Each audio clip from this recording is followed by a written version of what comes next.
Saka Tatal, mantan terpidana kasus pembunuhan Vina dan Eki, menjalani sumpah pocong untuk bersumpah bahwa dirinya tidak terlibat dalam kasus pembunuhan Vina dan Eki. Sumpah pocong dilakukan di Padepokan Agung Amparan Jati, Kabupaten Cirebon, Jawa Barat.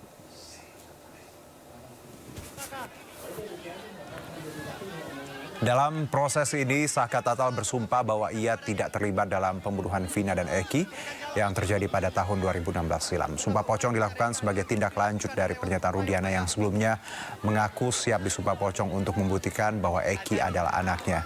Namun Saka Tatal ingin membawa sumpah pocong ini ke konteks yang lebih luas, yakni membuktikan bahwa ia bukan pelaku pembunuhan dalam kasus tersebut. Kuasa hukum Saka Tatal sebelumnya juga mengundang Ibtu Rudiana untuk ikut serta dalam sumpah pocong ini. Namun Ibtu Rudiana tidak datang. Dibacakannya. Saka ikutin saya. Asyhadu an la ilaha illallah. Wa asyhadu anna Muhammadar Rasulullah. Wa asyhadu anna Muhammadar. Asyhadu an la ilaha illallah. Wa asyhadu anna Muhammadar Rasulullah. Asyhadu an la ilaha illallah. Asyhadu anna ilaha illallah. Wa asyhadu anna Muhammadar Rasulullah. Allahumma sholli ala Sayyidina Muhammad. Saka ikutin apa yang diucapkan oleh saya. Bismillahirrahmanirrahim. Bismillahirrahmanirrahim. Demi Allah, saya bersumpah bahwa saya tidak melakukan pembunuhan atau pemerkosaan terhadap Eki dan Vina. Demi Allah, bahwa saya dan ketujuh terpidana adalah salah tangkap yang telah disiksa, disetrum, diberi air kencing, dan direkayasa kasus ini oleh Ibtu Rudiana. Apabila saya berdusta dalam sumpah pocong ini, maka saya siap diazab oleh Allah dengan azab yang teramat pedih sesegera mungkin, baik di dunia maupun di akhirat. Allahu Akbar. Allahu Akbar. Allahu Akbar. Allahu Akbar. Allahu Akbar. Allahu Akbar. Dah. Ya, usai melakukan prosesi sumpah pocong, Saka Tatal mengaku lega. Mantan terpidana kasus pembunuhan Vina dan Eki ini menyebut apa yang selama ini dituduhkan tidaklah benar. Alhamdulillah lega. Jadi dari dulu Saka tuh sebenarnya kesel tuh, banyak orang yang menyudutkan bahwa Saka ini pelakunya. Saka tuh harus ngomong kayak gimana sih buat semua orang tuh percaya bahwa Saka ini tidak pernah melakukan apa yang dituduhkan. Nggak ada cara lain selain sumpah pocong. Dan keluarga semua mendukung ya Saka? Keluarga alhamdulillah mendukung. Jadi kalau Saka pribadi yang katanya buat Ibnu Rudiana, tadi awalnya nantang, kenapa kok nggak hadir? Alasannya apa lagi? Jadi kalau Rudiana nggak hadir sih sebenarnya nggak apa-apa. Bagi Saka nggak jadi masalah. Ini kan Saka juga ingin membuktikan kebenarannya seperti apa. Dan juga harapan Saka tuh kepengen orang-orang yang tidak bersalah, yang 7 terpidana ikut bebas seperti Saka saat ini sudah berada di luar. Pasti siap. Yakin mereka siap? Pasti siap. Jadi buat teman-teman Saka yang masih ada di penjara, di Lapas Bandung, kalau ada kesempatan gunakanlah sebaik-baiknya. Walaupun sulit dilewatinya, gimana caranya, insya Allah pasti bisa seperti Saka.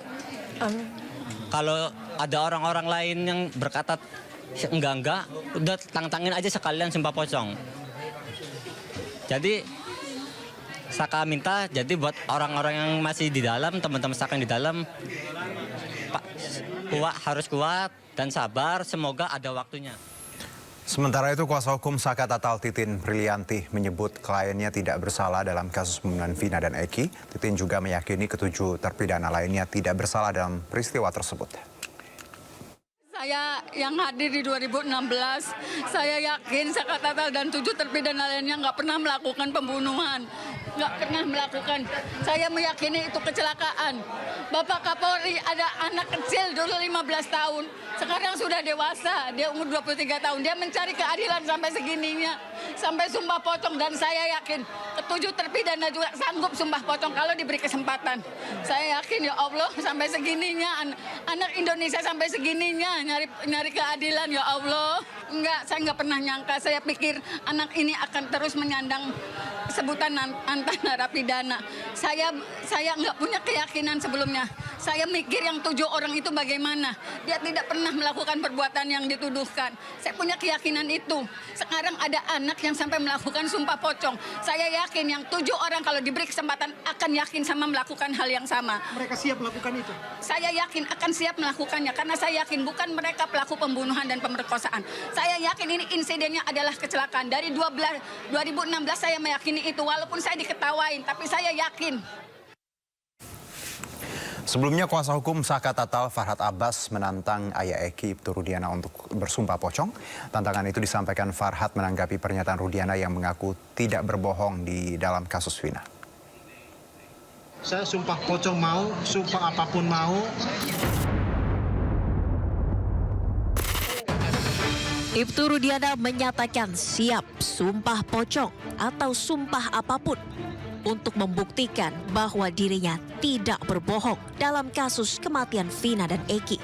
Rudiana menyatakan siap mati hingga sampai 7 turunan jika dirinya terbukti merekayasa kematian Vina dan Eki. Saya sumpah pocong mau, sumpah apapun mau. Artinya yang meninggal adalah anak saya. Anak yang saya didik dari kecil, yang saya rawat dari kecil. Demi agama yang Bapak percaya. Betul. Demi Allah gitu. Demi Allah. 7 turunan saya mati semua, Bang. Kalau saya bohong.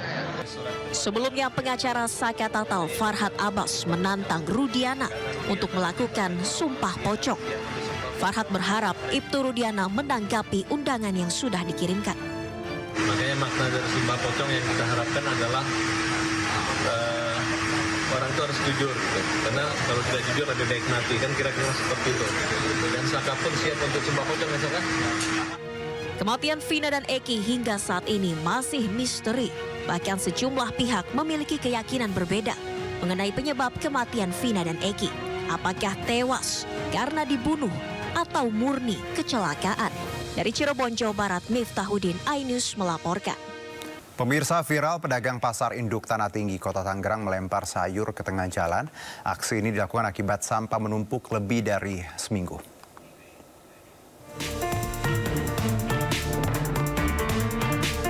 Viral, aksi pedagang sayur mayur di Pasar Induk Tanah Tinggi Kota Tangerang yang tiba-tiba melemparkan sayuran dagangan mereka ke jalanan. Aksi ini sebagai bentuk protes kepada pengelola pasar akibat sudah hampir 1 pekan sampah belum diangkut dari lapak-lapak mereka. Dampak dari tidak diangkutnya sampah, lapak pedagang sepi karena bau menyengat akibat tumpukan sampah. Para pedagang berharap pengelola pasar dan dinas kebersihan segera mengangkut sampah yang menumpuk di lapak mereka agar bau tak sedap segera teratasi. Dari Tangerang, Banten, Sukron, iNews melaporkan. Harga sembako naik, ratusan warga di Pasuruan, Jawa Timur antri menyerbu pasar murah. Sementara warga Cimahi, Jawa Barat berdesakan demi mendapatkan bantuan beras gratis. Ratusan warga didominasi kaum ibu antre berdesakan di depan kantor Kelurahan Lewi Gajah, Cimahi, Jawa Barat sejak pagi. Beras gratis 10 kg bantuan cadangan pangan dari pemerintah pusat dibagikan untuk membantu warga di tengah mahalnya harga beras di pasaran. Untuk mendapatkan beras 10 kg, warga hanya diminta membawa fotokopi kartu keluarga dan KTP. Ya lumayan membantu, tapi ya ngantrinya itu Pak, aduh gimana? Sementara emak-emak dari berbagai wilayah di Pasuruan, Jawa Timur antre operasi pasar yang digelar Pemkot. Warga mengaku terpaksa meninggalkan keluarga antre sejak pagi demi mendapatkan beras murah lantaran harga beras di pasaran mencapai Rp68.000 per 5 kg. Paling murah itu kan dapat 68.500 itu di Sandahayu. Di sini 57, beda 11.000. Alhamdulillah Bu ya. Alhamdulillah. Ini beri berapa? Pasar murah terbuka untuk semua warga berKTP Kota Pasuruan, dijatah 2 sak per orang. Tim kontributor iNews melaporkan. Kembali bersama kami, pemirsa. Kuasa hukum Saka Tatal Titin Prilianti tak kuasa membendung air mata begitu Saka Tatal rampung lantunkan sumpah. Ratusan warga mulai padati Padepokan Amparan Jati Cirebon jelang prosesi sumpah pocong yang dilakukan Saka Tatal untuk membuktikan bahwa dirinya tidak terlibat dalam kasus pembunuhan Vina. Dalam sumpah ini, Saka juga berupaya untuk membuktikan bahwa dirinya mendapatkan penganiayaan selama proses penyidikan hingga pembuktian kasus yang terjadi pada 2016 lalu. Merupakan rekayasa Ibtu Rudiana. Pihak Saka juga turut mengundang Ibtu Rudiana dalam prosesi ritual sumpah yang dipimpin oleh pimpinan Padepokan Amparan Jati, Raden Gilap Sugiono. Namun hingga prosesi usai, Ibtu Rudiana tak kunjung datang. Usai pembacaan sumpah, kuasa hukum Saka histeris dan rangkul Saka Tatal.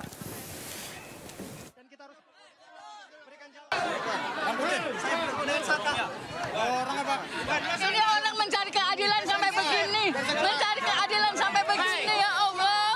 Upaya-upaya pengadilan sudah dilakukan. Tinggal apa yang dirasa sebagai keyakinan. Maka di Republik ini Mencari keadilan sampai begini. keadilan harus ditegakkan sekalipun langit dan bumi runtuh dan binasa. Masuk.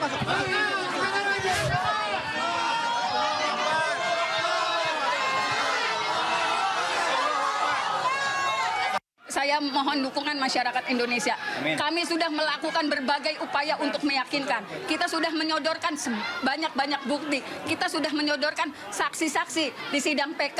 Kami mohon dukungan masyarakat Indonesia. Saya alhamdulillah sudah tidak sendiri lagi. Saya didukung semua masyarakat Indonesia. Terima kasih. Dibacakannya. Saka ikutin saya. Asyhadu an la ilaha illallah. Wa asyhadu anna Muhammadar Rasulullah. Wa asyhadu anna Muhammadar. Asyhadu an la ilaha illallah. Wa asyhadu anna Muhammadar Rasulullah. Asyhadu anna Muhammadar Rasulullah. Asyhadu an la ilaha illallah. Wa asyhadu anna ilaha illallah. Wa asyhadu anna Muhammadar Rasulullah. Allahumma sholli ala Sayyidina Muhammad. Saka ikutin apa yang diucapkan oleh saya. Bismillahirrahmanirrahim. Bismillahirrahmanirrahim. Demi Allah, saya bersumpah bahwa Baik, pemirsa, segala cara diupayakan untuk menjemput keadilan. Sumpah pocong yang dilakoni Saka Tatal dan Rudiana memancing perhatian, dan untuk membahas lebih dalam kami akan berdiskusi dengan narasumber kami untuk sore ini telah bergabung bersama kami. Saya sapa terlebih dahulu. Yang pertama, dosen ilmu syariah UIN Jakarta, Aep Saifullah, dan juga kuasa hukum dari Ibtu Rudiana, Pitra Romadoni. Dan kami juga mengundang sebenarnya untuk nanti bergabung bersama kami kuasa hukum Saka Tatal, Ibu Titin Prilianti. Saya sapa dulu narasumber yang sudah bergabung. Assalamualaikum Pak Aep, Pak Pitra. Waalaikumsalam warahmatullahi wabarakatuh. Dengan Herjuno di studio. Terima kasih sudah bergabung bersama kami. Saya ke Pak Pitra dulu terlebih dahulu. Kita tahu tadi ada sumpah pocong dilakukan oleh pihak Saka Tatal dan mengundang Ibtu Rudiana, namun Ibtu Rudiana tidak hadir. Ada tanggapan Pak Pitra, silakan. Iya, yang pertama Mas, saya ingin menyampaikan kepada orang-orang yang melaksanakan sumpah kepada pocong ini agar mengucapkan kalimat syahadat, ya. Bahwasanya kita tidak boleh musyrik, ya, kita tidak boleh syirik. Bersumpahlah kepada Allah, bersumpahlah kepada Tuhan, jangan kepada pocong. Kalau seumpamanya mereka ingin melakukan komedi, ya, kenapa tidak dilakukan sumpah kuntilanak seperti itu atau sumpah genderuwo gitu. Jadi ini di dalam Islam juga saya sudah bertanya kepada para tuan guru juga, tidak ada diajarkan Rasulullah untuk sumpah pocong gitu. Jadi saya kira kalau memang tidak ada di dalam aturan yang pegangan kita Al-Quran maupun Al-Hadis, ya itu tidak bisa kita lakukan. Karena suatu hal sesuai dengan ketentuan hukum kita di KUHP juga tidak diatur maupun di Kitab Undang Hukum Acara Pidana. Saya kira sudah ada domain lembaga hukum masing-masing. Ya kita percayakan kepada aparat penegak hukum dalam hal ini pihak kepolisian, kejaksaan maupun Mahkamah Agung Republik Indonesia dalam menangani kasus ini. Dan perlu ditafsirkan juga ya. Saya lihat perkara ini semakin aneh gitu, sudah larinya ke klinik kepada hal-hal yang berbau mistis. Jadi kita ini orang yang beragama gitu, tapi kita berpikirannya yang aneh-aneh gitu. Kalaupun seumpamanya mau melakukan hal-hal yang terpuji, lakukanlah dengan hal-hal yang terpuji, bukan memantik suasana yang menimbulkan kepercayaan-kepercayaan, aliran-aliran yang tidak sesuai dengan ajaran agama Islam. Seperti itu, Bung. Bang Pitra, tapi sebelum saya ke item selanjutnya, Anda menyebutkan tadi syirik dan harusnya tadi kita berpegang pada konstruksi hukum yang ada. Ibtu Rudiana juga sempat menyatakan bahwa beliau sebelumnya siap untuk bersumpah, termasuk sumpah pocong. Bagaimana? Karena Saka Tatal pun ini menantang karena ada respon dari ucapan Ibtu Rudiana itu, Bang Pitra. Jadi inilah yang salah ditafsirkan oleh orang-orang, sehingga kalau kita tidak melihat ataupun mendengarkan secara utuh, sehingga jadinya multitafsir. Jadi beliau itu ya menyampaikan itu, kan ada pertanyaan daripada salah satu pengacara situ, inisial HP, menanyakan apakah benar itu anak bapak atau bukan, karena banyak isunya itu bukan anak bapak. Beliau bersumpah, saya bersumpah demi Tuhan Bang, itu anak saya, kata dia itu, karena dipancing-pancing terus sehingga terseliplah lidah beliau gitu. Dan saya sudah menegur beliau, saya sampaikan bahwa saya di dalam Islam itu tidak ada diajarkan Pak yang namanya sumpah pocong, walaupun orang meragukan itu anak bapak atau bukan, kita nggak boleh terselip lidah seperti itu, karena kita ini adalah beragama Islam. Ya tentunya Bapak tanya juga kepada tuan-tuan guru kita, ulama-ulama kita terkait hal tersebut, agar nantinya kita tidak syirik ataupun musyrik. Kita tidak boleh percaya kepada hal-hal mistis lainnya selain percaya kepada Allah. Itu sudah saya nasihati. Baik, Pak Pitra. Jadi waktu itu konteksnya masalah anak, itu terkait dengan masalah anak itu yang dipertanyakan. Jadi jangan diperlebar ataupun dibawa kepada hal-hal lainnya. Ini bukan kita tantang-menantang di sini, tapi kita percaya kepada aparat penegak hukum yang hari ini sedang melakukan penyidikan. Seperti itu, Mas. Baik, Bang Pitra. Jadi konteksnya waktu itu ingin meyakinkan bahwa memang Eki adalah anak kandung. Jadi jangan dipelintir seperti itu ya kalau kalimat yang disebutkan Ibtu Rudiana terkait sumpah pocong. Saya ke Ustadz, Pak Aep, ya kita tahu bahwa ya kita akrab dengan kalimat sumpah pocong dan ini seperti tradisi, namun yang saya baca juga tidak ada dalam ajaran agama Islam. Namun prakteknya ini lazim dilakukan kaum muslim. Bagaimana hukum Islam syariah melihat sumpah pocong? Terima kasih Pak atas waktunya, dan terima kasih juga untuk Bapak Ibu yang berbahagia dimanapun ada. Yang pertama, barangkali kita perlu memahami terlebih dahulu apa yang dimaksud dengan sumpah pocong yang merupakan tradisi di sebagian wilayah di negara kita tercinta. Sumpah pocong yang saya ketahui, sebagaimana kita saksikan di video ini, bukan berarti bahwa dia bersumpah dengan pocong, demi pocong, atau bersumpah untuk pocong, tidak. Tapi tetap bersumpah menggunakan kata Allah, demi Allah, dan seterusnya. Hanya formatnya dia, badannya ditutup dengan kain seperti pocong, dibuat seperti pocong. Nah ini kalau kita lihat dalam kajian ilmu fikih, maka sumpah ini dalam istilahnya adalah al-yamin, atau bisa juga al-qasam atau al-halif. Ini merupakan di antara min wasail itsbat. Dalam masalah pengadilan itu ada di antara cara hakim memutuskan sebuah permasalahan, di antaranya dengan meminta sumpah, khususnya kepada terdakwa. Dan ini sebagaimana sabda Rasulullah SAW, ya, Rasul mengatakan al-bayyinatu 'alal mudda'i wal yaminu 'ala man ankar. Jadi sumpah diambil kepada orang terdakwa. Nah, kemudian para ulama fikih menjelaskan bahwa yang beberapa persyaratan agar sumpah itu dipandang benar dalam agama kita. Karena adanya sumpah ini adalah bermaksud untuk menguatkan. Jadi istilahnya kata para ulama fikih tawsiqu kalam bi ahad ismin min asma'illahi ta'ala aw sifatin min sifatihi bi siyaghatin makhsusah.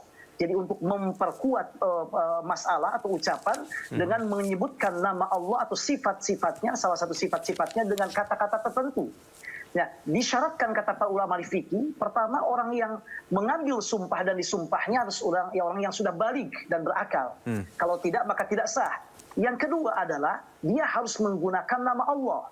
Misalnya dalam bahasa Arab uqsim billah, demi Allah, dalam bahasa kita demi Allah, atau demi Ar-Rahman, demi Rabbil Alamin. Adapun kalau dia menggunakan kata-kata selain itu, maka tidak diperbolehkan. Artinya kalau dia bersumpah tidak dengan nama Allah, misalnya dengan demi keluarga saya, demi hidup saya, itu tidak diperbolehkan. Karena baginda Rasulullah SAW bersabda, "Man kana halifan falyahlif billah." Siapa yang bersumpah, maka hendaknya dia bersumpah dengan nama Allah. Atau dia diam, jangan berbicara apapun juga. Maka dengan hal ini, kalau kita melihat prakteknya, yaitu dengan menggunakan nama Allah, adapun pocong hanya simbol saja, secara hukum Islam, hemat al-fakir, ini boleh-boleh saja, tidak ada masalah. Hanya nanti, saya melihat ada sisi yang lain yang sebaiknya tradisi ini, hemat saya adalah sebaiknya diganti dengan yang lain. Kenapa hal yang lainnya? Jadi secara hukum asal bahwa hukumnya tidak ada masalah, hukumnya mubah namanya. Namun dalam kajian para ulama, hukum mubah ini bisa berubah hukumnya. Bisa haram, bisa makruh, bisa sunat, atau bahkan bisa wajib. Hukum mubah ini tergantung sebab dan keadaannya. Misalnya, ketika hukum atau sumpah pocong ini ternyata ada keyakinan di dalam hati masyarakat ini bersumpah kepada pocong atau menggunakan kata-kata bukan dengan nama Allah, maka ini tidak diperbolehkan, haram hukumnya. Namun dengan menggunakan nama Allah dan tidak ada pengaruh di masyarakat, maka misalnya, maka boleh. Tapi kalau kemudian ada pengaruh-pengaruh yang negatif, misalnya terjadi perselisihan yang malah menjala dan melebar di kalangan antara yang mengambil sumpah dan yang disumpah, maka sebaiknya ditinggalkan. Dan yang kedua, yang sebaiknya ditinggalkan tradisi ini adalah bahwa yaitu dengan kata-kata misalnya kematian atau laknat. Laknat Allah bagi kamu kalau kamu berbohong. Marah Allah bagi kamu kalau kamu berbohong. Yang kedua, atau kamu mati, dan kata-kata yang tidak layak. Nah, ini yang harus dijauhi oleh kita. Karena baginda Rasulullah SAW selalu menegaskan, al-mu'min, laisal mu'minu bit-ta'ani walala'an. Seorang mukmin itu bukan orang yang selalu mencela orang lain atau melaknat orang lain. Kata-kata laknat Allah, kata-kata kematian, kata-kata marah Allah, ini kata-kata yang berbahaya sekali. Yang dalam agama Islam hanya dipergunakan dalam dua hal saja. Dalam mubahalah dan dalam mula'anah, dalam li'an. Li'an artinya kalau suami istri terjadi misal saling menuduh untuk berbuat zina, gak ada cara yang lain, maka baru dibolehkan menggunakan kata-kata la'natullah. Dan ini kata-kata ini hanya dari Allah untuk li'an ini. Sementara untuk sumpah pocong maka tidak ada. Maka oleh karena itu hemat al-fakir sebaiknya tradisi ini ditinggalkan, pindah kepada bab yang lain dalam fikih namanya taghlidz al-yamin, yaitu menguatkan yamin bisa dengan kata-kata. Misalnya tidak hanya dengan billah saja, tapi dalam madzhab Syafi'i saya tambah dengan uqsim billahilladzi la ilaha illa huwa rahmanur rahim. Alimul ghaibi wasyahadah, ya'lamu minas sirri kama ya'lamu fil alan. Bisa dengan kata-kata demikian. Atau bisa bersumpah dengan cara di tempat yang dimuliakan. Kata para ulama ahli fikih, taghlidz al-yamin bisa dilakukan di masjid. Kemudian bisa dilakukan di zaman dengan waktu, dilaksanakan pada waktu-waktu yang dimuliakan dalam agama kita di bulan Ramadan. Kemudian pada Arafah misalnya. Iya, saya dapat poinnya tadi bagaimana sebenarnya sumpah juga harus dilakukan dengan konstruksi tadi tidak melaknat ya Ustadz ya, lebih aspirasi yang positif seperti itu kurang lebih. Saya ke Mbak Titin. Assalamualaikum. Waalaikumsalam. Iya. Mbak Titin, terima kasih sudah bergabung. Kita tahu hari ini ada agenda yang tadi menjadi banyak pembicaraan di ranah media. Kalau Tadi Anda menyebutkan dalam satu wawancara bahwa ini mencari keadilan, berbagai upaya sudah dilakukan termasuk hari ini Sumpah Pocong. Apa yang ingin dicapai oleh teman-teman dari Sahadat Natal dan juga Anda sebagai kuasa hukum? Karena kita tahu dalam konstruksi hukum pun disebutkan sebenarnya tidak ada kaitan atau dalil terkait Sumpah Pocong. Lalu apa yang ingin Anda coba tafsirkan di sini? Terima kasih, Mas. Kan sebetulnya legal formalnya sudah kita tempuh. Kita juga sedang menunggu keputusan PK dari Mahkamah Agung. Tetapi saya yang tahu di 2016 ada yang salah dari perkara ini, kemudian juga Sahadat Natal meyakini itu. Saya dan Sahadat Natal masih berpikir terhadap 7 terpidana yang saya yakin tidak melakukan tindakan yang dituduhkan dan itu sudah inkrah. Lagi-lagi ada orang lain yang menyatakan sudah inkrah keyakinan hakim. Kalau kami sendiri menyadari tidak pernah ada peristiwa pembunuhan dan pemerkosaan, tetapi ada 8 orang yang divonis, 7 diantaranya seumur hidup. Apa tidak boleh saya, Sahadat Natal, atau tim lain ikut memperjuangkan keadilan itu? Saya berpikir 7 terpidana. Sahadat Natal sudah melakukan tindakan yang mungkin dikecam sebagian orang. Tetapi saya meyakini apa yang dia lakukan betul. Apalagi pada saat prosesi tadi kan juga didahului oleh azan, bukan kalimat-kalimat lain. Itu kalimat-kalimat yang dilantungkan alias kalimat-kalimat yang biasa kita dengarkan. Jadi saya tidak hanya berpikir Sahadat Natal sedang mencari keadilan, sedang berusaha menyatakan apa yang terjadi sebenarnya, tetapi juga berpikir bagi 7 terpidana lainnya. Karena begini, kalau 7 terpidana yang sekarang di dalam mempunyai kesempatan, dia melakukan upaya yang sama untuk meyakinkan. Karena legal formalnya sudah kita tempuh gitu. Dan masih saja ada keyakinan karena sudah inkrah. Baik, jadi ini kita tahu legal formal menunggu, tapi ini upaya, salah satu upaya untuk meyakinkan. Nah, terkait Ibtu Rudiana juga yang Anda undang tidak hadir, ada komentar? Sebetulnya Sumpah Pocong itu disebutkan juga oleh Bapak Rudiana. Hanya saja materinya itu memang benar anak saya. Terus kita kan tidak menyaksikan itu. Karena apa? Secara hasil visum, surat kematian juga meyakinkan itu. Jadi sebetulnya itu keberaniannya Sumpah itu saya sih menganggapnya main-main. Daripada main-main kita siapkan sarananya. Tetapi dengan syarat materinya, Sahadat Natal meyakini dia bukan pelaku pembunuhan, Sahadat Natal meyakini dia dianiaya, sekarang tinggal sebaliknya. Kalau misalnya Bapak Rudiana pada saat itu hadir, dia tinggal menyatakan saya tidak melakukan rekayasa, saya tidak menganiaya. Jadi, saya yakin 7 terpidana yang... Jadi Mbak Titin ini konsepnya bahwa bukan bicara mengenai anak kandung atau ayah kandung, tapi lebih ke tadi bahwa Sahadat Natal tidak bersalah, seperti itu ya? Saya ke Bang Fitra, silakan. Yang pertama saya ingin luruskan dulu bahasa Bu Titin, hukum itu bukanlah untuk main-mainan, apalagi sumpah-sumpah itu bukan untuk dipertontonkan ataupun untuk buat bahan mainan. Saya kira sumpah yang benar itu yang pertama adalah sumpah demi Tuhan ataupun demi Allah Subhanahu wa Ta'ala. Terus yang kedua, sumpah di bawah Al-Quran di muka persidangan dan telah diucapkan sumpahnya di hadapan yang mulia majelis hakim. Jadi kita ini sudah lari dari koridor hukum saya lihat. Artinya kalau seumpamanya Mbak Titin itu melakukan upaya hukum, silakan lakukan upaya-upaya hukum.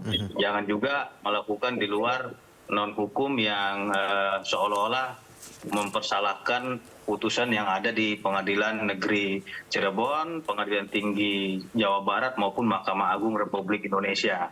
Jadi negara telah memberikan langkah-langkah ataupun upaya-upaya hukum kepada setiap warga negara gitu. Jangan juga kita ini membuat ajang untuk membuat opini-opini ataupun merendahkan seseorang gitu.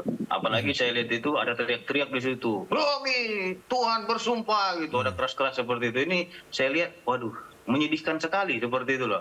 Nah, kalau bersumpah itu nggak usah pun disebutkan kepada orang banyak, nggak usah pun diteriak-teriakan, itu namanya ria itu. Kita nggak boleh mempertontonkan sesuatu hal kepada orang banyak, agar dia, ini hebat ini, agar dia ini merasa benar, enggak. Tuhan itu maha tahu, maha mendengar gitu loh. Jadi kita sholat juga nggak usah dikasih tahu kita sedang sholat, kita ibadah ini, nggak perlu dikasih tahu Mbak, gitu loh. kebenaran itu pasti akan benar gitu. Jangan juga dibilang bahwasanya oh ini penegak hukum nggak benar dan lain-lain nggak benar. Silakan lakukan, dan Mbak juga sudah melakukan proses hukum mulai dari laporan propam. Saya dengar juga Mbak laporkan Rudiana tapi nggak terbukti bersalah katanya, bukan pelanggaran etik kata Mbaknya gitu. Jadi saya kira kita janganlah, kalau memang kita selalu kalah dalam proses hukum, jangan juga dianggap proses hukum itu nggak benar gitu loh. Artinya ini juga sudah ada putusan, sudah disumpah. Ini Mas saya bilang ya, mereka ini sudah disumpah semuanya, disumpah di bawah Al-Qur'an demi Allah Subhanahu wa taala berdasarkan ketuhanan dan keyakinan mereka. Jadi saya kira sumpah-sumpah, kalau memang mereka mau buat sumpah, namanya sumpah pocong ya. Ini kan pocong ini kan berarti makhluk gaib yang sudah meninggal. Nah, kenapa nggak namanya sumpah kuntilanak, sumpah genderuwo gitu loh. Jadi biar lebih keren lagi Mbak, jangan tanggung gitu. Nah, kalau memang mau bersumpah, bersumpahlah demi Tuhan. Saya ingatkan Mbak, istighfar Mbak, istighfar. Jangan lupa daripada koridor-koridor ajaran Islam. Dan saya sudah mendengarkan ceramah Ustadz Khalid Basalamah juga mengatakan, dia menantang juga semua orang ya, siapa yang dapat membuktikan hadis ataupun ayat Al-Quran manapun bahwasanya sumpah pocong itu ada diajarkan oleh agama Islam, itu tidak ada. Dan semua para guru-guru juga saya tanya itu tidak diajarkan dalam Islam gitu. Terlepas mau pendapatnya seperti apa silahkan saja, akan tetapi kita juga memiliki keyakinan, kita juga memiliki mahjab ya. Artinya kalaupun seumpamanya Mbak Titin itu melakukan sumpah yang goib-goib, silahkan saja. Yang pasti klien kita berpatokan kepada hukum, ketentuan hukum, dan itu juga sudah dilakukan sumpah di muka persidangan, di muka pengadilan. Siapapun itu tidak boleh membilang itu tidak benar karena sudah diadili dan diperiksa. Nah, saya hanya menyarankan kepada Mbak Titin agar mengucap 2 kalimat syahadat ya, agar nantinya itu tidak menjadi persepsi negatif, karena kita melakukan yang benar atau yang salah itu bukan diri kita yang bilang kita benar, bukan diri kita yang bilang salah, tapi Allah Maha mengetahui semuanya. Begitu Mbak. Baik, Pak Pitra, Anda masih punya beberapa waktu ya, sedikit lagi ya. Saya tanya dulu tanggapannya, Mbak Titin, silakan. Kalau yang disampaikan Mas Pitra pernah bersumpah di muka persidangan, Suroto itu pernah bersumpah loh di muka persidangan. Liga Akbar itu pernah bersumpah loh di muka persidangan. Dan ternyata sekarang Liga Akbar juga mencabut keterangan itu. Enggak, yang saya bilang Pak Rudiana itu telah bersumpah di muka persidangan, jadi jangan melebar-lebar gitu. Artinya yang saya lihat ini Mbak ini selalu suka menambah-nambah cerita gitu. Yang saya sampaikan tadi, Pak Rudiana itu telah bersumpah di bawah Al-Quran demi ya agamanya berdasarkan ketuhanan yaitu Allah Subhanahu wa taala. Dia sudah menyampaikan cerita itu semua. Pak Pitra, mungkin gini maksud Mbak Titin gitu bahwa ada pihak yang pernah bersumpah namun ternyata berbohong juga seperti itu.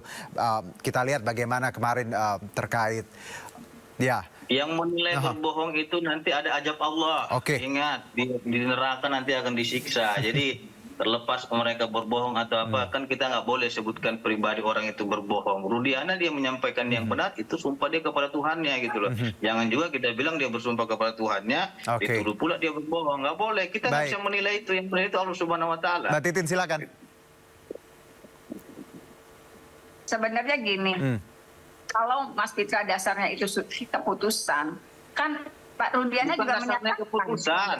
Mbak kan bertanya terkait sumpah. Memang saya tidak mengetahui masalah. Saya bukan ustadz ataupun ahli agama, tapi saya mengikuti ajaran-ajaran agama Islam dan saya juga berguru kepada para ustadz-ustadz karena banyak juga sahabat-sahabat saya dari ketua MUI dan lain-lainnya itu saya tanya. Nah, terlepas Mbak bilang itu meragukan keterangan daripada Pak Rudiana itu telah bersumpah di bawah Al-Quran demi Allah Subhanahu wa taala. Semua dia sudah menceritakan itu. Terlepas menurut Mbak itu keterangannya ada yang kurang, itu bukan Mbak yang menilai, gitu loh. Itu berdasarkan kebatinan dia dengan Sang Khalik, Sang Maha Pencipta. Jangan juga digiring-giring agar dibawa ke sumpah pocong, sumpah apa lagi namanya, acis gitu, banyak bla bla bla. Kita tidak melihat itu ya, karena di dalam Al-Qur'an tidak diatur itu, dan di dalam ketentuan hukum acara pidana juga tidak diatur itu.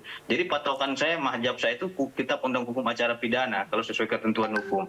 Karena kita hari ini berbicara hukum, bukan berbicara mistis ataupun goib. Seperti itu, Mas. Oke, silakan Mbak Titin. Saya mau jelasin tapi dipotong terus, ya biarin aja dia. Bukan karena mbaknya melebar-lebar. Sebentar ya, Pak Fitra, kita beri kesempatan Mbak Titin dulu ya. Silakan Mbak Titin. Iya, artinya jangan ditambah-tambah ceritanya. Oke, gitu sebentar Pak Fitra. Mbak Titin. Ya. Sekarang sumpahnya Bapak Rudiana kan sudah jelas di dalam persidangan dia bersumpah betul. Tetapi di media juga kan menyatakan ke Pak Arianto, saya hanya 15 menit kemudian menyerahkan. Sementara di fakta persidangan yang lain juga menyatakan dia melakukan penangkapan, sempat memeriksa. Itu ada di dalam putusan. Jadi Mbak, 15 menit itu dia menanyai mereka, Jaya dan Sudirman. Habis itu diserahkan kepada Satreskrim Jadi harus dilihat Mbak dengan seksama, jangan katanya-katanya didengarin gitu loh. Sekitar 15 menit itu dia tanya kepada Jaya maupun Sudirman, setelah itu diserahkan ke Reskrim untuk didalami lagi. Nah, ini yang bahaya. Kalau katanya-katanya kita jadi, kita hancur ini jadinya gitu. Bukan katanya, Mas. Saya nggak katanya. Hari ke 3 minggu setelah Saka Tatal ketemu dengan saya melihat kok masih melihat luka-lukanya. Gimana katanya, wong saya juga melihat. Baik, Mbak Fitri, Mbak Fitra, ya saya tahu argumennya masing-masing punya tadi keinginannya sama, tapi kita bicara lagi sebenarnya ini terkait penegakan hukum, produk hukum yang nantinya memang kita lihat pembenarannya melalui putusan hakim. Tapi saya ke Ustadz dulu, Ustadz Aep. Iya Pak. Ustadz, ini kan ya tadi, kita bicara mengenai bagaimana validitas sumpah pocong dan tadi Pak Fitra menyebutkan bahwa hal ini tentunya tidak ada dalam konstruksi hukum dan juga dalam agama Islam sendiri. Kalau misalnya Ustadz, ada pertanyaan, apa parameter suksesnya sumpah pocong? Ini juga pertanyaan publik juga yang mungkin tidak percaya dengan ini. Apa parameternya ketika tadi Ustadz menyebutkan bahwa ini ada tapi dengan ketentuan tertentu menyebutkan nama Allah, tidak melaknat. Lalu apa parameternya ketika sumpah pocong ini berhasil, Ustadz? Silakan. Terima kasih Pak, ini pertanyaan bagus sekali. Barakallahu fiik. Pertama adalah tentang masalah sumpah ini adalah seseorang betul-betul ketika seseorang sudah menggunakan nama Allah, maka itu sesuatu yang sangat berat sebenarnya bagi seorang muslim. Maka para ulama mengatakan, ini jumhur ulama mengatakan taghlidz al-yamin, jadi yamin dikuatkan seperti contohnya dengan sumpah pocong ini. Mayoritas ulama mengatakan itu yang punya hak itu adalah, menurut jumhur ulama, adalah hanya hakim aja, hanya penguasa saja. Tidak boleh dilakukan oleh perorangan. Kenapa? Karena seseorang dengan demikian itu sudah dengan kata seseorang demi Allah, demikian itu sesuatu yang sangat berat sekali. Kemudian ada yang kedua, Nabi Muhammad mengatakan pada kita, nahnu nahkumu bizzawahir wallahu yatawalla 'ala sarair.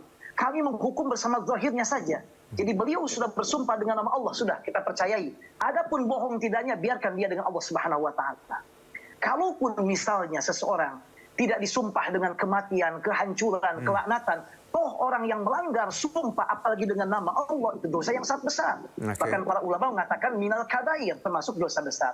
Hanya di sini kita juga mohon maaf ini untuk Pak Fitra mohon Pak Fitra mohon maaf Pak untuk tidak mengatakan kata-kata syirik. Kali ini kata-kata berbahaya juga. Karena yang melakukan adalah umat Islam kemudian menggunakan demi Allah juga, tidak dengan demi pocong. Jadi hindari kata-kata demikian dengan sesama saudara kita muslim. Maka oleh karena itu kalau boleh hemat saya bersaran, karena masalah sumpah ini sangat berat sekali dalam agama kita. Sampai sampai dalam di dunia saja ada kafarahnya. Allah mengatakan fakaffaratuhu it'amu asyati masakin min asati mut'imun ahlikum au kiswatuhum au tahriru raqabah faman lam yajid fasyamu thalathah ayyam. Artinya sampai ada dendanya bagi yang melanggar sumpah. Dan sampai para ulama mengatakan, bahkan Imam Syafi'i mengatakan, aku tidak pernah bersumpah, kata Imam Syafi'i, fima ma'nahu, baik dalam yang benar atau apa yang pernah bersumpah sedikit pun. Maka para ulama sangat makruh sekali mengatakan untuk sumpah-sumpah, kecuali yang sangat penting sekali. Karena implikasi sangat luar biasa. Adapun hasilnya nanti misalnya terjadi terjadi dari tadi yang apa dari sumpahnya tadi, maka itu hanya Allah yang mengetahui. Kita tidak bisa juga menghukum bahwa dia bersalah atau tidaknya, karena boleh jadi ada hal-hal yang lainnya. Baik, jadi ketika orang bersumpah menggunakan nama Allah, lalu kalaupun dia berbohong, wallahu alam. Jadi tidak ada kepastian, walaupun tadi memang ketika kita bicara menyebut nama Allah pasti ini konsekuensinya berat ya Ustadz. Tapi Ustadz, kalau kita lihat dalam pengadilan sendiri, kita sudah disumpah melalui Al-Quran, mau orangnya bohong ataupun tidak bohong. Hal itu kan sudah ada patternnya, polanya seperti Ustadz. Dengan adanya opsi sumpah pocong, apakah ini tidak merusak paradigma khususnya kita umat muslim, bahwa sebenarnya kalaupun kita terlibat suatu sengketa ya, permasalahannya monggo dibuktikan dengan jalan yang tadi hukum dan juga hal-hal yang memang sifatnya logik, tidak dengan sumpah-sumpah seperti ini. Kalaupun ada sumpah, tentunya sumpah di pengadilan juga sudah cukup masif menggunakan Al-Quran ya, kitab suci di atas kepala dan menyebut nama Allah, Ustadz.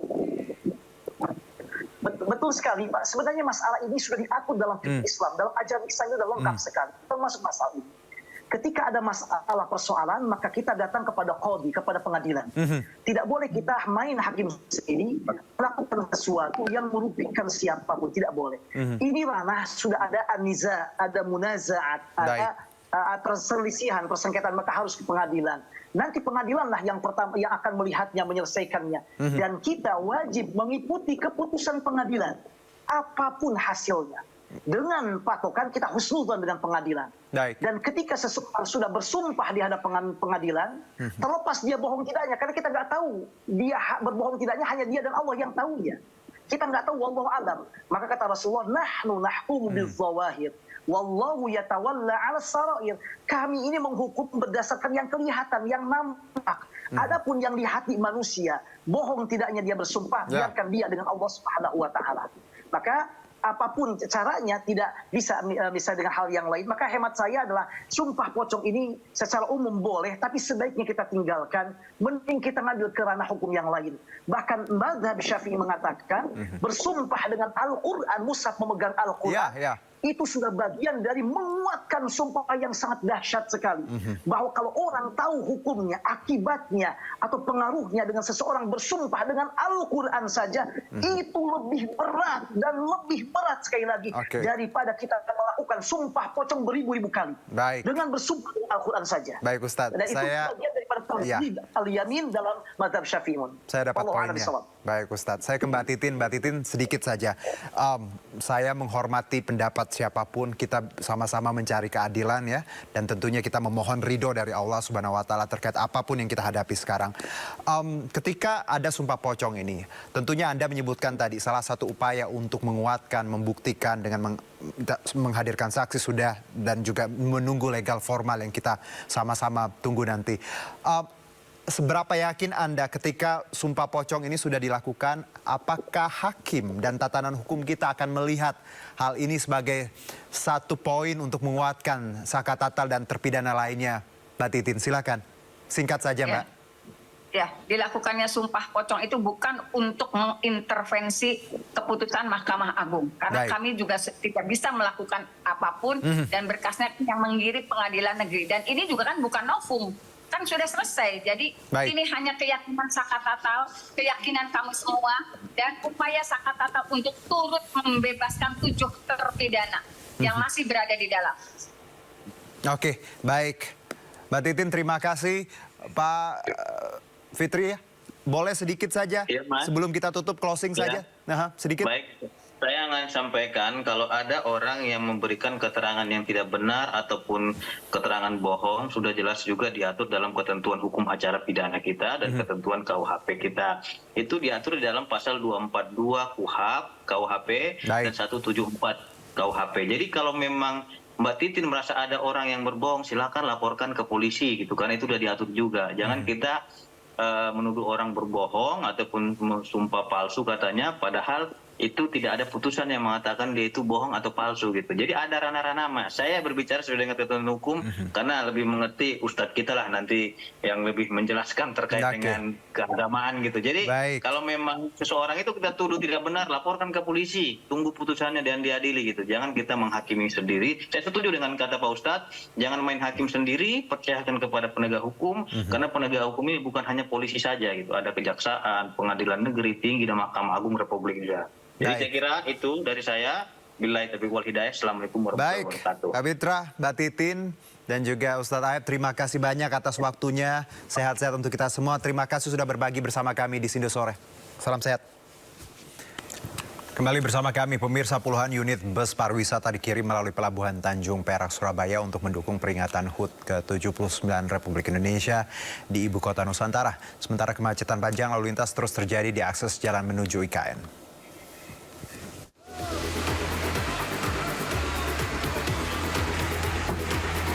Sebanyak 70 unit bus pariwisata dikirim ke Balikpapan, Kalimantan Timur melalui Pelabuhan Tanjung Perak, Surabaya, Jawa Timur. Pengiriman puluhan bus pariwisata ini menggunakan kapal KM Dharma Ferry 7.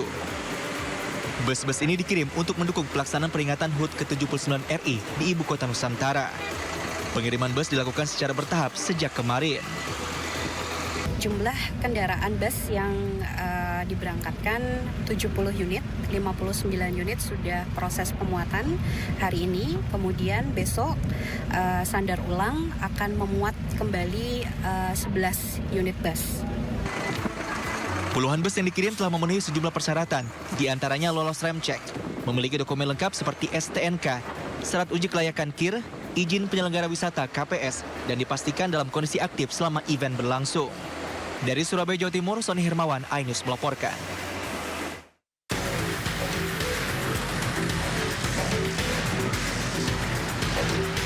Beginilah kondisi kemacetan di jalan menuju kawasan Ibu Kota Nusantara. Kendaraan mengular hingga 1 km. Titik terparah terjadi di jalan depan Pasar Bos Paku dan jalan kawasan Desa Bumi Harapan hingga mendekati area masuk IKN. Kondisi ini terjadi saat jam-jam rawan kemacetan pada pagi hari dan sore hari saat pekerja proyek IKN pulang bekerja. Mobilitas tinggi kendaraan pengangkut material proyek IKN menjadi salah satu penyebab kemacetan di satu-satunya akses utama menuju kawasan IKN ini. Petugas telah memetakan titik-titik rawan kepadatan dengan strategi penempatan personil di lokasi tersebut. Akan kita pasang anggota terutama di pertigaan-pertigaan dengan harapan ataupun maksud apabila ada permasalahan kemacetan, anggota ini langsung bisa mengurai. Dalam pengamanan jalan saat HUT RI di IKN, Dirlantas Polda Kaltim berkolaborasi bersama Dinas Perhubungan dan TNI Polri. Dari Penajam Pasar Utara, Kalimantan Timur, Mukmin Aziz, iNews melaporkan.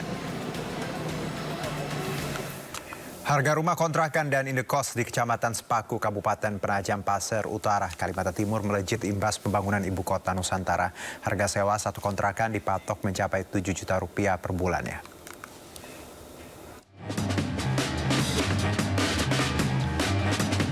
Misno Prasetyo, warga desa Bumi Harapan Sepaku ini tengah menyelesaikan pembangunan usaha rumah indekos miliknya.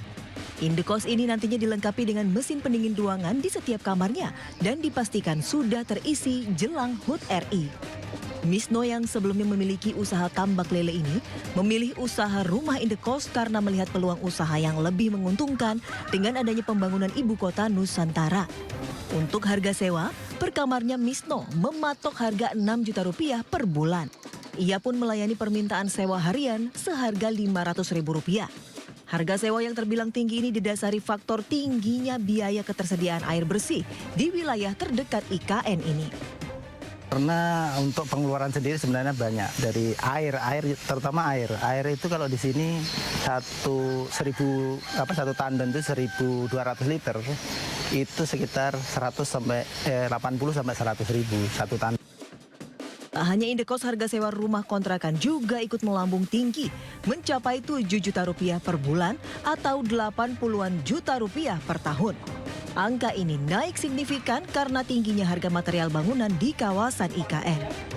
Rumah kontrakan dan indekos di wilayah ini umumnya telah disewa para tamu dan pekerja proyek bangunan Ibu Kota Nusantara. Dari Penajam Pasir Utara, Kalimantan Timur, Mukmin Aziz, iNews melaporkan. Ya, menyambut Hari Kemerdekaan Republik Indonesia, ribuan siswa-siswi di Temanggung, Jawa Tengah menggelar kirap dan membentangkan bendera merah putih raksasa.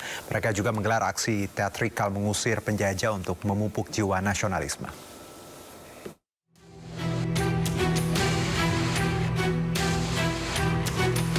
Bendera raksasa berukuran 35 x 15 meter dibentangkan para pelajar di tengah alun-alun Temanggung, Jawa Tengah. Sebelumnya, ribuan pelajar bersama anggota TNI menggelar kirap bendera raksasa dari markas Kodim 0706 menuju alun-alun. Usai pembentangan bendera, para siswa dari SMK Bumi Pala ini menggelar atraksi teatrikal melawan penjajah. Selain menyambut Hari Kemerdekaan Republik Indonesia, kegiatan ini dimaksudkan untuk menanamkan jiwa patriotisme dan nasionalisme kepada generasi muda. Mengibar bendera raksasa itu juga pengalaman baru bagi saya, karena yang sebelumnya saya cuma mengibarkan bendera yang kecil, tapi sekarang kesempatan menjadi mengibar bendera yang raksasa.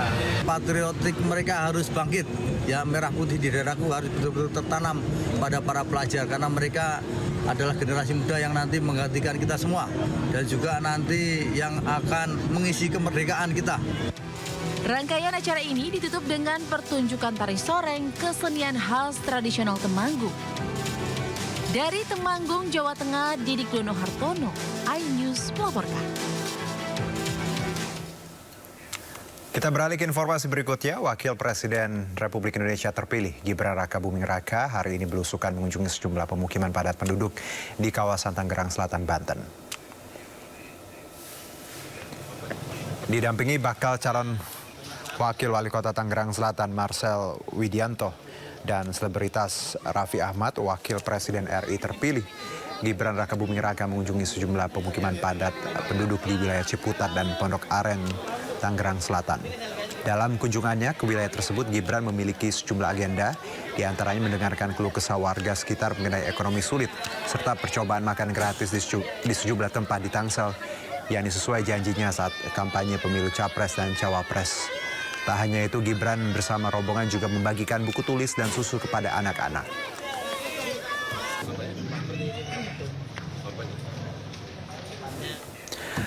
Partai Golkar memberikan sinyal segera memberikan dukungan resmi kepada Ridwan Kamil sebagai calon gubernur Jakarta 2024 setelah posisi Cagup Jawa Barat diberikan kepada Deddy Mulyadi. Meski begitu, Golkar masih terus berkomunikasi dengan partai lain di Koalisi Indonesia Maju. Partai Golkar memberikan sinyal akan segera memberikan dukungan resmi kepada Ridwan Kamil sebagai calon gubernur Jakarta 2024. Hal tersebut disampaikan Wakil Ketua Umum Partai Golkar, Doli Kurnia. Sebab dukungan untuk calon gubernur Jawa Barat telah resmi diberikan Golkar kepada Deddy Mulyadi. Kalau kita ibaratkan tiket, berarti tiketnya yang di Jawa Barat sudah invalid. Karena sudah kita serahkan kepada saudara Deddy Mulyadi. Artinya tiketnya yang sekarang masih hidup, masih valid itu ada di Jakarta. Sementara itu, pengumuman resmi dukungan terhadap Ridwan Kamil akan disampaikan Golkar bersama dengan partai-partai politik lain yang tergabung dalam Koalisi Indonesia Maju. Dari Jakarta, Nisa Sahib Muhammad Firmansyah, iNews melaporkan. Ya, sementara itu pemirsa, Sekretaris Jenderal PDIP Perjuangan Hasto Kristianto mengaku mendapatkan laporan terkait upaya pencegahan Anies Baswedan di Pilgub Jakarta 2024. Menurut Hasto, hal tersebut tidak mencerminkan sistem demokrasi yang sehat. Hasto menyebut bahwa seharusnya hal ini tidak terjadi. Ia menegaskan dalam membangun demokrasi yang sehat seharusnya tidak ada upaya pencegahan. Hasto tak merincikan pihak mana yang diduga ingin mengganjal Anies. Di sisi lain, PDIP juga memang belum mengumumkan jagoannya di Pilgub Jakarta. Selain itu, Hasto mengatakan bahwa setiap orang berhak maju di kontestasi pilkada. Menurutnya, siapapun yang mempunyai ide membangun Jakarta harus diakomodir. Ya, kalau kami menerima laporan, memang ada upaya-upaya untuk mengganjal pencalonan Anies Baswedan. Dan siapapun yang oleh proses yang seharusnya demokratis, tetapi ketika ada upaya-upaya untuk mengganjal calon-calon tertentu, itu kehidupan demokrasi kita tidak sehat. Pemirsa, tersangka kasus dugaan korupsi timah Harvey Muiz akan jalani sidang perdana pada 14 Agustus mendatang. Dari 22 orang tersangka, 3 diantaranya sudah masuk ranah pengadilan dalam kasus yang merugikan negara sebesar 300 triliun rupiah. Kejaksaan Agung telah melimpahkan berkas perkara dakwaan kasus dugaan korupsi timah 300 triliun rupiah yang melibatkan Harvey Muiz, suami dari artis Sandra Dewi. Harvey merupakan salah satu dari 22 orang yang terjerat kasus dugaan korupsi tata niaga komoditi timah di wilayah izin usaha pertambangan PT Timah Tbk 2015-2022. Rencananya sidang perdana Harvey Muiz akan digelar pada Rabu 14 Agustus mendatang di Pengadilan Tindak Pidana Korupsi Jakarta. Persidangan perdananya akan dimulai pada tanggal 14 Agustus, tepatnya hari Rabu ya, tahun 2024 di Pengadilan Tipikor Jakarta Pusat. Dan sekarang tentu jaksa penuntut umum sedang mempersiapkan diri, mempersiapkan kelengkapan berkas perkara dan barang bukti ya, termasuk kepada terdakwa yang akan dipersiapkan untuk